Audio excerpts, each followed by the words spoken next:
सुदन दाइ नडराउनुस्, जनता तपाईँको साथमा छ, राम्रो काम गर्नुस्, राष्ट्रघात नगर्नुस्। एक राष्ट्रघातीको लागि के गर्नुपर्छ तपाईँले विधिको विधान अनुसार अगाडि बढ्नुस्, साथ नेपाली जनताले दिन्छ। नसुनथी सोफामा चाहिँ उहाँले चाहिँ सुतेर काम गरिरहनु भएको छ के छ हेर्नुहोस् त मन्त्रालयकै सभामा सुतिरहनु भएको छ सुत्नु छैन यस्तो तपाईँलाई आनन्दले घुम्ने खालको गृहमन्त्री चाहियो हो कि फुर्सद नलिएर काम गर्ने खालको गृहमन्त्री चाहियो काम पनि चाहियो नि हो। अरू पाइरहनु भएको रहेछ त भइहाल्यो, पाउनु भएको त नेपाली जनता, सबै नेपाली जनताले पाएको त योभन्दा के चाहियो त। अब राम्रो काम गर्ने मान्छेलाई विरोध नगरौँ न, राम्रो काम गर्ने मान्छेलाई विरोध नगरौँ। उहाँले नराम्रो काम गरेको दिन तपाईँहरूभन्दा पहिला सुरु प्रतिपक्षको रूपमा चाहिँ क्यामेराभन्दा पहिला चाहिँ नेपाली जनता हामी उत्रिन्छौँ, सडकमा उत्रिन्छौँ।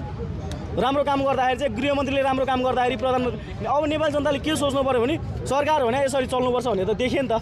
अब यस्तै सरकार सधैँभरि रहिरहन्छ। नेपाली जनताले के हो सुशासन, के हो कस्तो हुँदो रहेछ भ्रष्टाचारको अन्त्य भनेर अब छिट्टै देख्दैछन्। अब देख्ने दिन आउँदैछ, अहिले देखिरहेछौँ नि।